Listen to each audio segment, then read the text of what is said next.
મહેતા પ્રમુખ claim bar association આજરોજ રાજકોટ મુકામે આ કોરોના કાળની ભયંકર પરિસ્થિતિમાં બીજી વાર લોક અદાલતનું આયોજન કરવામાં આવેલ છે।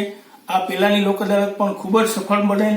પક્ષકારો જ્યારે આવી પરિસ્થિતિમાં કોર્ટમાં આવી શકે તેમ ન હોય અને એને ઝડપીમાં ઝડપી ન્યાય મળે, સરકારના તમામ ગાઈડલાઈનનું પાલન કરી સોશિયલ ડિસ્ટન્સ જાળવી અને ઝૂમના માધ્યમથી એમની સાથે જે ચર્ચા વિચારણા કરી અને એના કેસનું સમાધાન કરવામાં આવે છે અને આ રીતે તમામ ગાઈડલાઈનનું પણ પાલન થાય છે અને અરજદારોને ઝડપીમાં ઝડપી ન્યાય મળી રહે છે। રાજકોટ ખાતે આ બીજી લોક અદાલતમાં પણ 2.5 થી 3 કરોડનું વળતર ક્લેમ કેસોમાં મંજૂર કરવામાં આવેલ છે અને ઓછામાં ઓછા 100 થી 125 કેસનો નિકાલ કરવામાં આવેલ છે।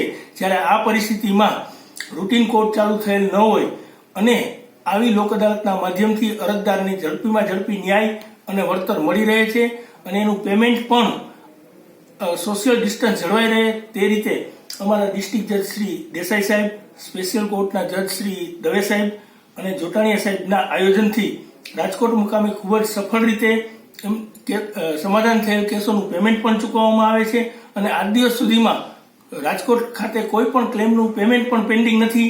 એ એક ખૂબ જ અગત્યની બાબત છે। બીજા ડિસ્ટ્રિક્ટ કરતા લોક અદાલતમાં અને આ તમામમાં રાજકોટ છે એ ખૂબ જ આગળ પડતું છે।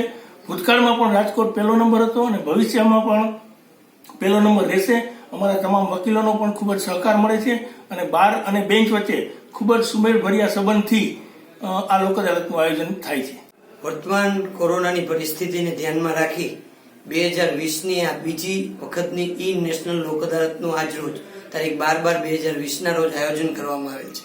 તેમાં રાજકોટ જિલ્લાની તમામ અદાલતો તથા તાલુકા અદાલતોમાં લોક અદાલતનું આયોજન કરેલ છે। આજ રોજ નેશનલ ઈ લોક અદાલત છે, જેમાં રાજકોટ જિલ્લા તથા તાલુકાના મળી કુલ 1700 ઉપર કેસો હાથ ઉપર લેવાના છે। તેમાંથી લગભગ 60 થી 70% કેસોમાં પક્ષકારોને ઝૂમ તથા અન્ય વિઝ્યુઅલ કે ઈ માધ્યમથી એમનો વકીલ સાહેબો દ્વારા સંપર્ક કરી અને વધુમાં વધુ કેસો સમાધાનની રાહે ફેસલ થાય તેવા પ્રયત્નો હાથ ધરવામાં આવેલ છે। હું ડીકે દવે અહીંયા એમએસસીપી સ્પેશિયલની અંદર ઓફિસર તરીકે કામ કરી રહ્યો છું અને અત્યારે કુલ આજરોજ સેકન્ડ નેશનલી લોક અદાલત રાખેલી છે, તેની અંદર 101 જેવા કેસો ફેસલ થયેલા છે, જેની અંદર આઈસીઆઈસીઆઈ લોમ્બાર્ડના 60 જેવા કેસો ફેસલ થયા છે, તેમજ ગો ડિજિટના 10 જેવા કેસો છે અને ટોટલ 2.5 કરોડ જેવી રકમનું સમાધાનથી વળતર ચૂકવવામાં આવેલું છે।